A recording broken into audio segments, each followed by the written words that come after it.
What's up, everybody? This is your host, Giovanni Ortiz, real estate agent and home advisor, and this is For Sale. The past 20 years, I've been in the construction industry from commercial building to residential building, remodel, flipping, and selling. And I'm with my co-host, Sterling. I'm Sterling. I'm a project manager and sales representative for Dynamic Innovation. But we're here to just, discuss topics that's been brought to our attention and here to help people and inform everybody. So let's get into it.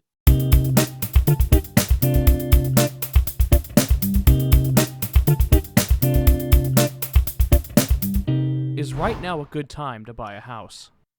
In my personal opinion, the thing is, if you ask different agents at different times at different places of the country, they're going to give you different answers. In my opinion, this is how I see that. If you have the money, you have the means to buy a house, do it. Why do I say that? It's because keep in mind that when you buy a property for yourself, a piece of land, a piece of house, you are paying into something that belongs to you and the government because you always pay taxes. You know what I mean? So if you have the money and the means, buy a house, buy it. Buy it, buy it, buy it. It could be land. Maybe if you find a piece of land that's worth $10,000, $15,000, $20,000 out in the country, buy it. If you have it, buy it. Why do I say this? If you're paying rent, you are never going to see the money back, ever. But at least if you're paying a mortgage or for something that belongs to you, you're going to get the money back at one point. Once you sell it, or equity is going to go out through the years. So if the interest is high, I mean, it is what it is. You got to, deal with the punches. If you thinking, oh my God, the interest are too high, thinking about it this way, you're paying 100% interest on rent. You're not getting your money back ever. You'd rather pay 7% interest on a mortgage than 100% interest on a rent. In my opinion, that's why you should buy it. So what do you think about that, Sterling? I mean, I Does think, it make sense to you or? yeah, I would say it makes sense. It's something that I'm starting to learn about now. I don't have a house on my own. I rent, and I've definitely seen the value of owning a home. I know it's, difficult in some situations. There are costs that aren't accounted for as far as like, maintenance of the home and stuff like that. But in the long term, like you said, when you're renting, you're basically paying all interest. You're not getting any of that money back. You're only putting money into somebody else's pocket. You're not reimbursing yourself or paying yourself at all. When owning a home, you end up making the equity, making the value on the house as it grows over time. So it definitely makes a lot of sense. And I'm in the process myself now, actually, of looking to buy land or a home. What is the first thing I should do if I want to buy a home next week? So the first thing you should do is get yourself pre-approved. There are different ways to get it pre-approved. You can go to a big bank, a small bank, but typically what I recommend is talk to a real estate agent and get an opinion of, or maybe get hey, have you worked with the lender before? Which lender do you work with? Who do you recommend?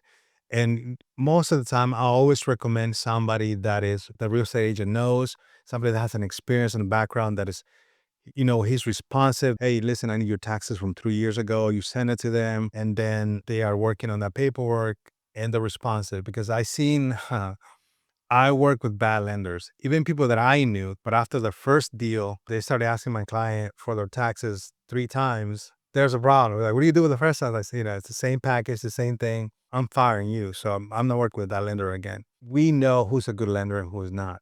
Now, you can go to your private bank, you can go to those internet lenders too, but with those internet lenders, there's no direct connection to a person.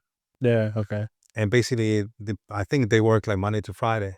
If you have an issue on Saturday about the loan and something's going on with the seller, hey, something's red, something's hot, something needs to be fixed right away, they're not going to answer the phone on the weekends. A private lender is going to answer the phone, typically. When you work with those internet lenders or big banks, usually there's no closeness to that. They don't really. Yeah, you don't have a personal connection. You don't Not a have. person. Yeah, because they're big corporations. The biggest thing that I learned when something hits the fan, like during the process of the loan, at the end, you're like, yeah, we're about to close next week. Oh, we lost your paperwork. Oh, something happened. Then they don't answer the phone. And Yeah. then you're like, oh my God. And it's not like you can go to the office. You're like, and knock on the door. Typically, private lenders like the one we work with, you can go to their office. You're like, hey man, I had a question for you real quick.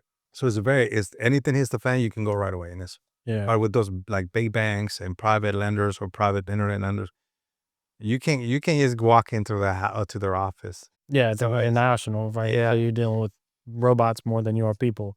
So then the first step, I guess, if you want to buy a house next week, right? So you're getting approved. Yep. Now there's different types of loans. different ways to get approved, but you want to try and stick with a private lender that you can have a close connection with and make sure that they're going to be attentive to whatever you're trying to get done. Correct. And they have knowledge. And a lot of lenders, obviously, they have different knowledge with the type of loans. If you're, especially for a veteran, military, Yeah. they got, they have knowledge with that. They push them. All this lending stuff is pushing the paperwork quicker. Okay. That's what it comes down to. Somebody that knows, has knowledge, and push the paperwork quicker to the underwriter, and the underwriter's gonna be like, "Oh, okay, good, you got everything. We're sharp. Let's go. It's close." But that's what it comes to being a good lender. That they push everything for your help to help you out the quickest. And I was from there. They can teach you different type of loans if you want to buy, a land loan or agricultural loan. So that's another subject for another day. Once I'm approved, how long does it take to be able to move into my new home? So once you're approved, you can move in the house within 30 to 45 days. If you find the right house immediately. Let's say you've been looking on the internet for a while, looking at houses. You're like, oh, okay, this is the prices of the house. You will like have an idea what a 3-bedroom, 2-bathroom house costs in Fredericksburg. Yeah, and you're right. Yeah, you already kind of, oh, okay. And downtown is, it's about $200,000 more. Further from downtown is about $200,000 less. Yeah. So you already have an idea, right? So if you already been looking around, you kind of have an idea. So if you're pre-approved tomorrow and you're like, I want that house, and then we go look at the house, you want it right away. You're like, yeah, I agree with the price. I have my closing costs. I got the money. I got the down payment. Yeah. I want it now. We submit an offer and they accept it. It takes about 30 to 45 days to move in. Then obviously through that process, we'll do the inspections. We'll negotiate anything that comes with the inspections, or maybe there are no inspection contingencies. Maybe you already know what you want. You already want to deal with that because you already have knowledge. On inspections, you're like, okay, that's going to cost me $200 to fix it. Or that's going to cost me 10 grand to fix it.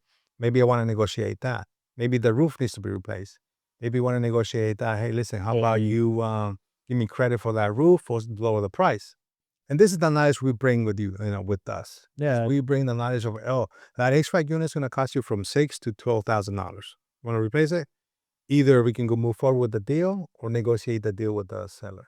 Yeah, and we're working with a customer right now who, she bought a house that she was told was renovated completely, had a new roof, had been updated, plumbing taken care of. Come to find out, it's been about 3 years since they've been in the home. Everything is going south. The roof was installed incorrectly. The plumbing was not installed correctly. There was no waterproofing in any of the showers, and things are going downhill very quickly. The middle of the house is actually sinking, causing the roof line to change, and it's causing walls to crack and doors not to shut. When you're getting in that house first time, you really got to be careful and have somebody that knows what they're doing, knows the ins and outs of the home, and can speak to that as far as advocating for you when you're going to buy the home. Excellent. Yep, that's a great example. And that's why I tell them Sterling about that house. Learn what not to do and what to look out for. That is the biggest key, because I've seen some crappy flipping work, some crappy renovations. I'm like, I am so embarrassed. And this is why a lot of renovation companies are just, I'm like, I am embarrassed. They pinch every penny. They hire the cheapest labor. They hire the cheapest subs. And they just want to make the most profit as possible. It's literally ripping people off, the buyer. I mean, that's what it comes down to. Yeah, and that puts a bad taste in people's mouths for the stuff like we do. Because people don't tend not to trust contractors so much because they've heard, everybody I've ever talked to about in this business has a horror story of something that's gone wrong with a contractor they worked with once upon a time. So it's something that we think highly of, and it's something that we take pride in doing the work that we do in order to keep it beneficial to the customer as well as ourselves. Because at the end of the day, the only thing that matters is the customer and making sure that they're taken care of. Tell us about a problematic contractor. So one that comes to mind for me just very recently here, we didn't end up getting this job. What happened? Customer had hired a contractor to install a stone veneer fireplace. The customer did not do their research on the contractor. Found out that the contractor didn't know what he was doing after he had put half of the fireplace wall up. So they called us to have us take a look at it. For whatever reason, they decided to select somebody else, which is completely okay. We advise that you should get probably 2 to 3 different quotes whenever you're having a job, whenever you're doing something like that. Just something that stood out to me was the fact that, the stone wasn't installed correctly. I could see that right off the bat. I could tell that immediately. Yeah, I moved on from there. What are some home buying tips? Number one is this. If you're looking at a house, you're like, oh my God, I love this house. I love this. I got the landscape. Walk the neighborhood first. Make sure that walking on a weekend, on a Friday night, on a Saturday night, be sure how the neighborhood is rolling, how it's popping. Because you don't want to move to the house that is beautiful and wonderful, and next thing you know, your neighbors are wild party. It's like they're just going wild, or the neighborhood is just it's the different neighborhood during the night, during the weekends. That's the first thing you're gonna, right? Besides, obviously, looking into what you're buying. So that's like, make sure the neighborhood is Yeah, good, do your full research. safe. Not too long ago, I got a phone call about a guy. He wanted to flip a house, or just buy it and flip it. And he just go, hey, I got this house. Can you help me because I want to fix it and sell it? I was like, okay. I looked at the property real quick. It's like, hey, immediately I said, hey, listen, you realize what the neighborhood that is?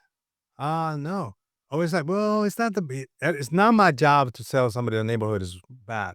There's no space for being, talking about bad community or anything like that. But if a neighborhood is not rated to be safe, you can say that, right? Because there's a lot of crime in that area.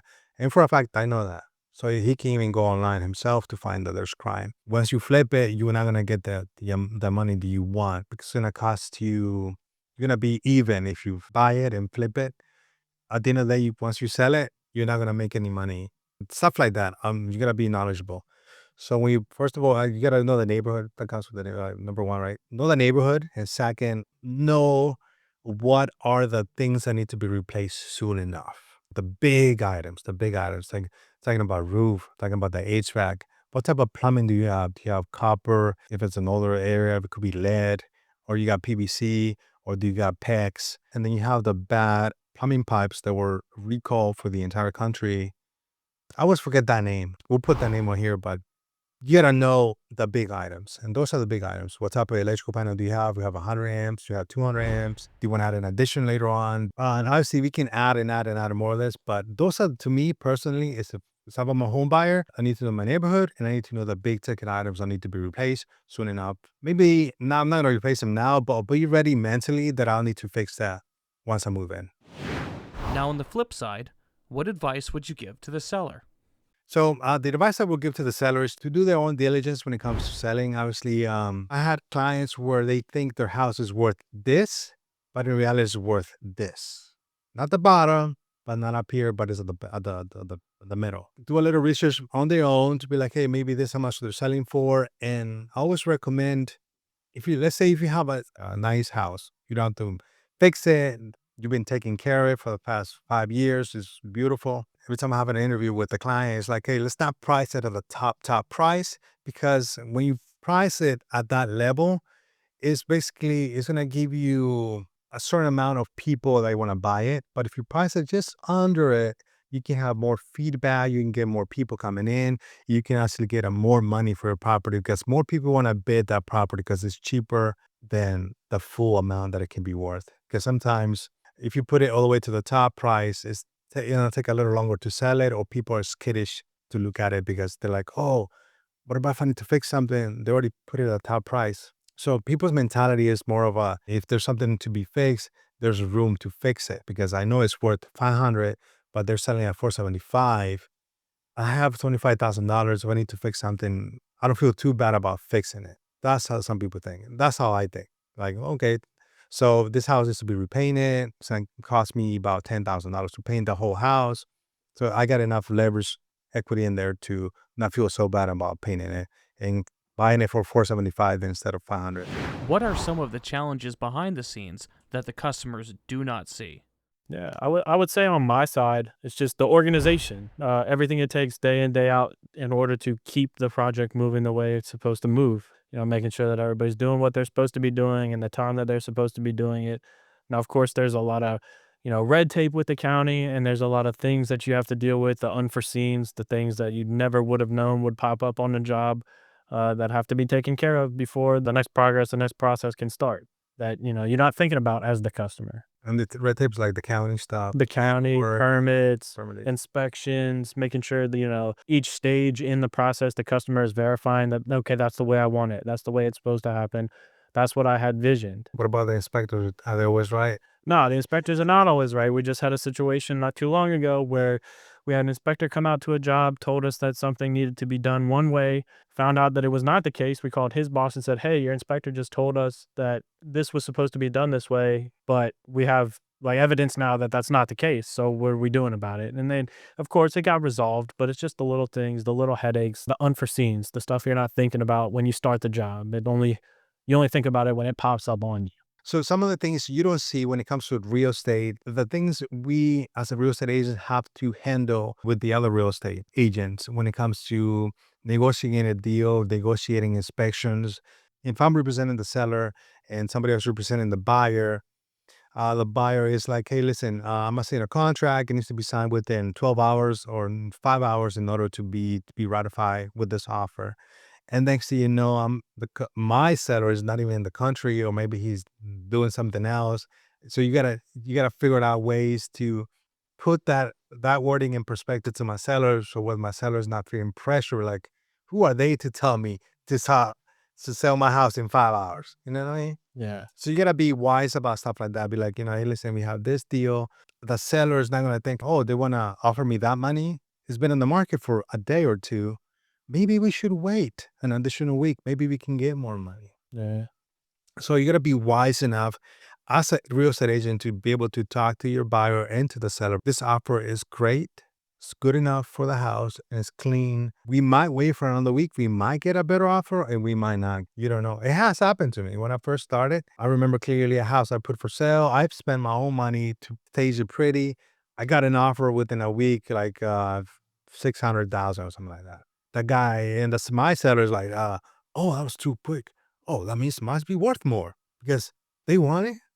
Who knows? Who might want it and offer me more money? Yeah. In their brain. It's just human psychology. It's like when you're gambling. Just because you won $1,000 in 2 minutes, your brain is like, oh, if I stay next 2 hours, I'm gonna win $30,000. Yeah. But it's your brain tricking you to think just because it was quick, that means it was easy. So guess what? We never got an offer that good again. Everything else was under 500. After 3 months, maybe I should rent it. And guess what? And I spent my own money on that staging. I lost all that money Yeah. because I never sold the house. Because they decided to rent it because they didn't get the better price than the original quote. Those are the things you got to learn as an agent, and people don't see. We have to be able to put into perspective, into words, clearly what exactly it doesn't mean. It's one of those things that you don't see behind. People might think, oh, people think that realtors just show houses and, oh, you get a contract, you sign it, oh, they're good to go, everybody's happy. But I know it's a psychological process, it's a wording process, and everybody needs to feel like they're winning. Yeah. So, Well, at the end of the day, they all are, mhm. right? You're helping them get what they want. The seller's getting what they want. They're selling the house. The buyer's getting what they want. They're buying the house, and you're helping mediate all of that. Yeah, So everybody's compensated. Everybody wins when you yeah. sell a house. But the negotiation, I think, is one of the things people don't see. There are more stories like this when it comes to people don't see what we realtors like go against each other. Like either I'm trying to fight for you, the seller, Yeah. the agent. So that fighting and that negotiating, people do not see that. And they think that's being a realtor just, oh, you show a house, they liked it, oh, they sign a contract, oh, you get paid. It's not. Yeah. There's a lot of ego in the transaction, be from men or women. Like, oh, get my way. Or I seen agents where they call me like, hey man, your seller wants to pay me 2.5%. I'll bring you a client, but if you give me 3%, that's illegal. And I'm like, no, we're not doing that. There's stuff out there like some people that they only care about their commission. And we are not one of those. We don't care about our commission. We care to get paid, but we're not always looking looking for our own backs. I'm looking for everybody. I'm here to help people. We're not the type of people that like, oh, 0.5%. No, I'm here to help you sell your home, get the most money. Everybody's happy. We help you, we all win. That's right. what we do here at Dynamic Innovation and with Giovanni's value state there, is we help people. We try to bring the best to somebody's home. We try to bring the best to, the seller, the client, whatever you want to call it. We're just here to help people and help them understand more about this process. So that there isn't such a stigma behind working with a contractor, because like I said, everybody has a story of something that went horribly wrong with a contractor they were working with. And that's something that we want to kind of mitigate. So for now, this is it, guys. So basically, this is the first podcast that we're having here at the office. Super nervous. And so we're gonna get in the hang of it, and hopefully, whatever we bring into this informational podcast, at the end of the day, we're here to help you guys and everything you need when it comes to real estate and construction. If you have any questions about what we talked about, let us know on the comments, or just kind of call us or give us a shout on this website or phone number that we're going to put over here. All right, guys, don't forget, this is Giovanni Ortiz, your real estate agent and home advisor. You can follow me on YouTube and Facebook. Don't forget, if you guys win, we all win. And this is Sterling with me, my co-host. And this is for sale.